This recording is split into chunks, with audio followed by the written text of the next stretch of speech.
सर्वधर्म स्वरूपिणे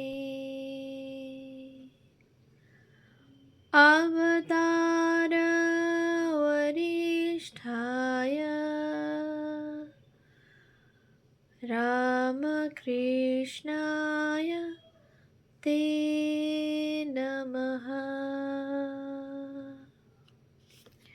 শ্রী শ্রী রামকৃষ্ণ কথামৃত প্রথম খণ্ড। শ্রীম কথিত তব কথামৃতম তপ্ত জীবনম কবিভিড়িতম কলমশাপহম শ্রবণমঙ্গলম শ্রীমদাততম ভুবি গৃণন্তি ये ভুরিদা জনা। শ্রীমদ্ভাগবত গোপী গীতা, পৃষ্ঠা সংখ্যা 40, 1882, 2 এপ্রিল। 1880 খ্রিস্টাব্দে একদিন গ্রীষ্মকালে রাম ও মনমোহন কমলকুটিরে কেশবের সহিত দেখা করিতে আসিয়াছিলেন। তাহাদের ভারী জানিতে ইচ্ছা কেশববাবু ঠাকুরকে কি রূপ মনে করেন।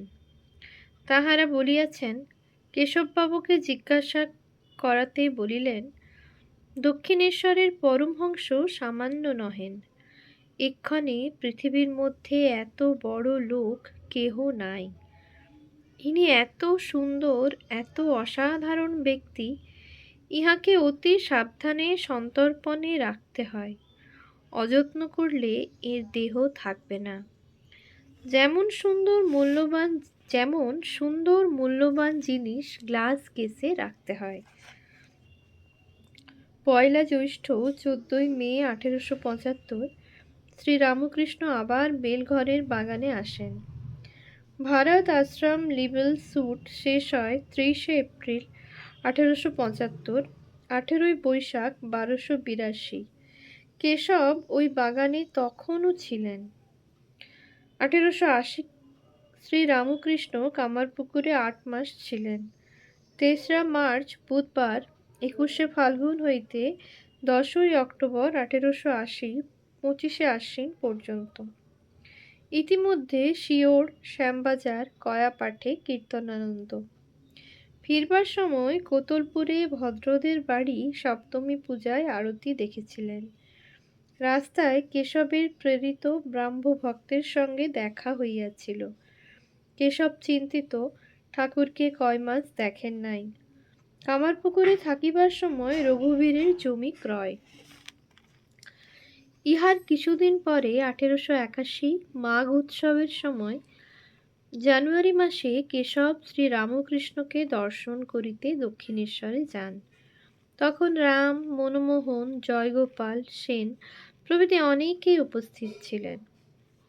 1803 শক, পয়লা শ্রাবণ, কৃষ্ণা চতুর্থী 1288, শুক্রবার 15ই জুলাই 1881 কেশব আবার শ্রীরামকৃষ্ণকে দক্ষিণেশ্বর হইতে স্টিমারে তুলিয়া লন।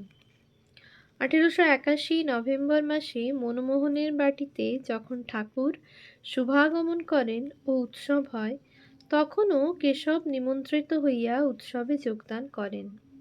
শ্রীযুক্ত ত্রৈলোক্য প্রভৃতি গান করিয়াছিলেন। 1881 ডিসেম্বর মাসে রাজেন্দ্র মিত্রের বাটিতে শ্রীরামকৃষ্ণ নিমন্ত্রিত হইয়া যান। শ্রীযুক্ত কেশবও গিয়াছিলেন। বাটিটি ঠনঠনে বেচু চাটুজ্জে স্ট্রিটে। রাজেন্দ্র, রাম ও মনমোহনের মেসো মহাশয়। রাম, মনমোহন, ব্রাহ্মভক্ত রাজমোহন, রাজেন্দ্র কেশবকেও সংবাদ দেন ও নিমন্ত্রণ করেন। কেশবকে যখন সংবাদ দেওয়া হয়, তখন তিনি ভাই অগরনাথের শোকে অশৌচ গ্রহণ করিয়াছিলেন। প্রচারক ভাই অঘোর 24শে অগ্রহায়ণ 8ই ডিসেম্বর বৃহস্পতিবারে লখনৌ নগরে দেহত্যাগ করেন। সকলে মনে করিলেন কেশব বুঝি আসিতে পারিবেন না। কেশব সংবাদ পাইয়া বলিলেন, সে কি, পরমহংস মহাশয় আসিবেন আর আমি যাইব না? অবশ্যই যাইব, অশৌচ, তাই আমি আলাদা জায়গায় খাব। মনমোহনের মাতা ঠাকুরানী পরম ভক্তিমতী শ্যামাসুন্দরী দেবী ঠাকুরকে পরিবেশন করিয়াছিলেন। রাম খাবার সময় দাঁড়াইয়াছিলেন। যেদিন রাজেন্দ্রের বাটিতে শ্রীরামকৃষ্ণ শুভাগমন করেন, সেই দিন অপরাহ্নে সুরেন্দ্র তাহাকে লইয়া চীনাবাজারে তাহার ফটোগ্রাফ লইয়াছিলেন। ঠাকুর দণ্ডায়মান সমাধিস্থ। উৎসবের দিবসে মহেন্দ্র গোস্বামী ভাগবত পাঠ করিলেন। 1882 জানুয়ারি মাঘ উৎসবের সময় শিমুলিয়া ব্রাহ্ম সমাজের উৎসব হয়। জ্ঞান চৌধুরীর বাটিতে দালানে ও উঠানে উপাসনা ও কীর্তন হয়। শ্রীরামকৃষ্ণ ও কেশব নিমন্ত্রিত হইয়া উপস্থিত ছিলেন। এই স্থানে নরেন্দ্রের গান ঠাকুর প্রথমে শুনেন ও তাহাকে দক্ষিণেশ্বর যাইতে বলেন। 1882 খ্রিস্টাব্দের 23 ফেব্রুয়ারি 12 ফাল্গুন বৃহস্পতিবার কেশব শ্রীরামকৃষ্ণকে দক্ষিণেশ্বরে ভক্ত সঙ্গে আবার দর্শন করিতে আসেন। সঙ্গে জোসেফ কুক, আমেরিকান পাদ্রী মিস পিগট, ব্রাহ্ম ভক্তগণ সহ কেশব ঠাকুরকে স্টিমারে তুলিয়া লইলেন। কুক সাহেব শ্রীরামকৃষ্ণের সমাধি অবস্থা দেখিলেন। শ্রীযুক্ত নগেন্দ্র এই জাহাজে উপস্থিত ছিলেন। তাহার মুখে সমস্ত শুনিয়া মাস্টার 10-15 দিনের মধ্যে দক্ষিণেশ্বরে শ্রীরামকৃষ্ণকে প্রথম দর্শন করেন। 3 মাস পরে এপ্রিল মাসে শ্রীরামকৃষ্ণ কমল কুটিরে কেশবকে দেখিতে আসেন। তাহারই একটু বিবরণ এই পরিচ্ছেদে দেওয়া হইল।